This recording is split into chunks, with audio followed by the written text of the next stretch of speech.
আসসালামু আলাইকুম everyone, I hope আপনারা সবাই ভালো আছেন। গরম যেহেতু পড়েই গেল, তাই আজকে আমি আপনাদের সাথে এই স্ট্রিপ দেওয়া বেবি ফ্রকটির কাটিং এবং স্টিচিং শেয়ার করব। তো এই ড্রেসটি পরার পরে হচ্ছে যে বেবিরা অনেক কমফোর্টেবল ফিল করবে। তো চলুন without any delay let's start. তো ফার্স্টে আমি এখানে টপ পার্টের কাটিং করে নেবো। এর জন্য এখানে আমি দুভাজে কাপড় বিছিয়ে নিয়েছি। তো দুভাজে কাপড় বিছানোর পর এখানে কাপড়টি চড়া নিয়েছি 15 ইঞ্চি এবং লম্বাটি নিয়েছি 7.5 ইঞ্চি। তো মাঝখান দিয়ে ফোল্ড করে এটাকে আমি টোটাল 4 ভাজে বিছিয়ে নিলাম।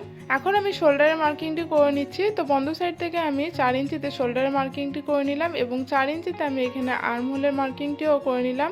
এখন আমি সেলাই সহ টোটাল 7.5 ইঞ্চিতে মার্কিং করে নিলাম চেস্টের এবং ওয়েস্টের মার্কিংটি করে নিলাম টোটাল 7 ইঞ্চিতে। এখন আমি নিচে থেকে 1/2 ইঞ্চি পরিমাণ মার্জিন নিয়ে শেপ দিয়ে নিচ্ছি, যাতে পরবর্তীকালে কোনা না বেরিয়ে থাকে। এখন আমি আর্মহোলের শেপটি দিয়ে নিচ্ছি। তো এখানে আমার আর্মহোলের শেপটি দেওয়া হয়ে গেছে। এখন আমি গলার মার্কিংটি করে নিচ্ছি। তো বন্ধ সাইড থেকে আমি গলার চওড়াটি 2 ইঞ্চি এবং লম্বাটি 2 ইঞ্চি নিয়ে এভাবে একটি রাউন্ড শেপ ড্র করে নিলাম। এখন শোল্ডারের এখানে আমি সেন্টার পয়েন্ট মার্কিং করে নিলাম। এখন আর্মহোলের শেপটির সঙ্গে এই মিডল পয়েন্ট শেপটি যে মিলিয়ে দিতে হবে। তো দেখুন এভাবে আমি শেপটি দিয়ে নিচ্ছি।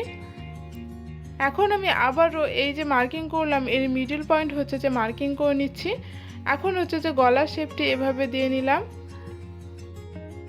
তো আমি এখানে গলার শেপটি দিয়ে নিয়েছি। এখন এই শেপ অনুযায়ী আমি টপ পার্টির কাটিং করে নিচ্ছি।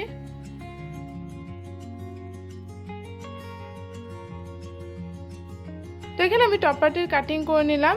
এখন আমি দুভাজে কাপড় বিছিয়ে নিয়েছি। এই কাপড়টি চড়া নিয়েছি আমি 15 ইঞ্চি এবং লম্বায় নিয়েছি 7.5 ইঞ্চি। এখন আগে যেই টপ পার্টের অংশটি কাটিং করলাম সেটি এর উপরে রেখে আমি এই টপ পার্টের শেপ অনুযায়ী আমি কাটিং করে নেব। তো এখানে আমি কাটিং করে নিচ্ছি।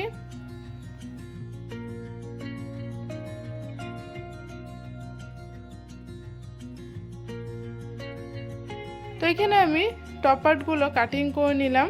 এখন আমি শোল্ডারের ডরির জন্য এখানে 4 ভাঁজে কাপড় বিছিয়ে নিয়েছি। তো এই কাপড়গুলো চওড়া নিয়েছি আমি 1.5 ইঞ্চি এবং লম্বায় নিয়েছি 13 ইঞ্চি। এখন বটম পার্টের জন্য এখানে আমি টোটাল 2 ভাঁজে কাপড় বিছিয়ে নিয়েছি। তো এর চওড়াটি নিয়েছি আমি 26 ইঞ্চি এবং লম্বাটি নিয়েছি 12 ইঞ্চি। এখন আমি বটম পার্টে ফ্রিলের জন্য এখানে 3টে লেয়ারে ডবল ভাঁজে স্ট্রিপ বিছিয়ে নিয়েছি।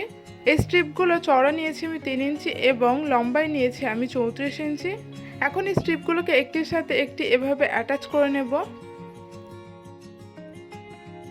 এখন আমি মেশিনে চলে এসেছি। তো ফার্স্টে আমি এখানে 1.5 ইঞ্চি চওড়া এবং 13 ইঞ্চি লম্বা যে শোল্ডার স্ট্রিপটি কাটিং করেছিলাম সেটি এভাবে ডবল ফোল্ড করে সাইডে স্টিচিং করে নেব এবং দড়ি রেডি করে নেব।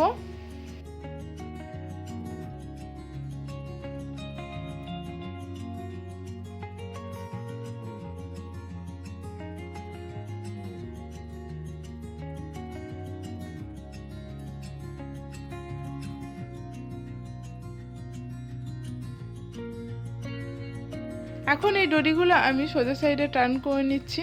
তো এখানে আমি 4টি দড়ি যে সোজা সাইডে টার্ন করে নিলাম।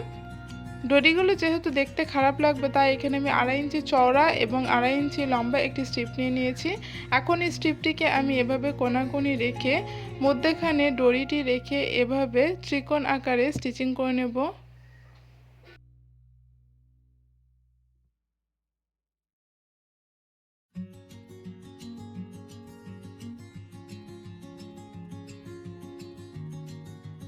তো এখানে আমি স্ট্রিপটিকে ত্রিকোণ আকারে স্টিচ করে নিলাম। এখন এই স্ট্রিপটিকে আমি আবার ডবল ফোল্ড করে ত্রিকোণ আকারে স্টিচিং করে নিচ্ছি।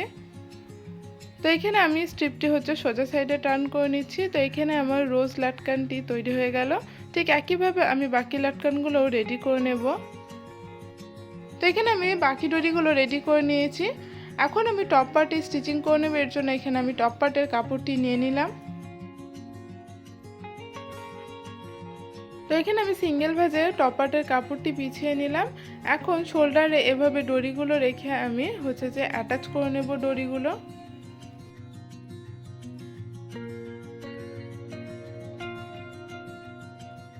তো এখানে আমি দড়িগুলো অ্যাটাচ করে নিলাম যাতে পরবর্তীকালে দড়িগুলো সরে না যায়। এখন আমি এর উপরে যে আরেকটি টপ পার্টের অংশ রেখে এভাবে স্টিচ করে নেব।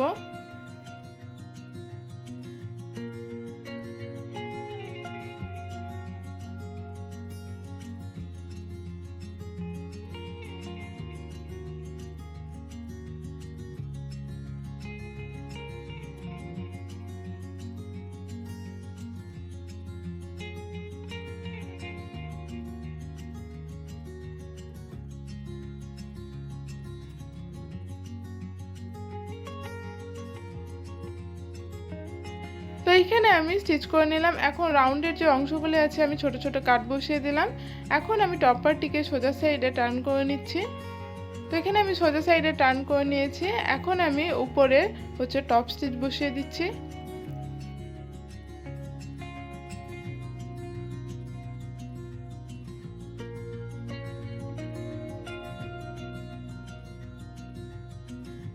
ঠিক একইভাবে আমি আরেকটি পার্টও রেডি করে নেব। এখন আমি বটম পার্টের নিচে ফ্রিলের জন্য যে 3 ইঞ্চি চওড়া এবং 34 ইঞ্চি লম্বা স্ট্রিপগুলো নিয়েছিলাম সেটি একের উপর একটি রেখে এভাবে অ্যাটাচ করে নিচ্ছি। তো এখানে আমি অ্যাটাচ করে নিয়েছি। এখন উপরে মেশিনের সবথেকে যে বড় সেলাইটি হয় সেটি দিয়ে নিচ্ছি গ্যাদারিং এর জন্য।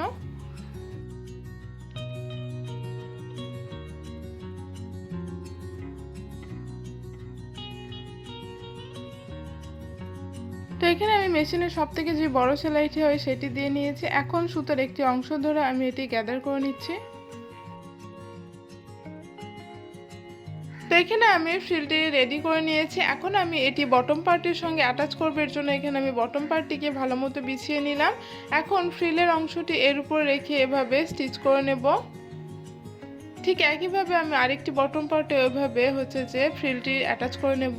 তো এখানে আমি দুটো ফ্রিলই হচ্ছে অ্যাটাচ করে নিয়েছি। এখন বটম পার্টের উপরেও মেশিনের সবথেকে যে বড় সেলাইটি হয় সেটি দিয়ে নিয়েছি। এখন সুতোর একটি অংশ ধরে আমি ওয়েস্টের মাপ অনুযায়ী গ্যাদার করে নিচ্ছি। ঠিক একইভাবে আমি আরেকটি বটম পার্টও রেডি করে নিয়েছি। এখন এই বটম পার্টগুলি আমি টপ পার্টের সঙ্গে অ্যাটাচ করব। এর জন্য এখানে আমি বটম পার্টটি টপ পার্টের উপরে উল্টো করে রেখে 1/2 ইঞ্চি পরিমাণ মার্জিন নিয়ে স্টিচিং করে নেব। তো এখানে আমি দুটো বটম পার্টই অ্যাটাচ করে নিয়েছি। এখন আমি বটম পার্টগুলিতে হচ্ছে লেস অ্যাটাচ করব। এখানে আপনারা লেস অ্যাটাচ করে নিতেও পারেন, আবার নাও নিতে পারেন, এভাবেও সুন্দর লাগছে দেখতে। তো এখানে আমি হচ্ছে লেস অ্যাটাচ করে নিচ্ছি। তো এখানে আমি জয়েন্টের অংশগুলোর লেস অ্যাটাচ করে নেব। তো এখানে আমি লেস অ্যাটাচ করে নিয়েছি। এখন আমি ফ্রকটির সাইড স্টিচিং করে নেব। এর জন্য এখানে একটি টপ পার্টের অংশ আমি সোজা সাইডে বিছিয়ে নিয়েছি। এর উপরে আরেকটি টপ পার্টের অংশ আমি উল্টো করে বিছিয়ে 1/2 ইঞ্চি পরিমাণ মার্জিন নিয়ে সাইডে সাইড স্টিচিং করে নেব এবং নিচে এভাবে ডবল ফোল্ড করে গোটা রাউন্ডে স্টিচিং করে নেব। তো এখানে আমি সাইড স্টিচিং করে নিয়েছি এবং নিচে থেকে ডবল ফোল্ড করে স্টিচিং করে নিয়েছি।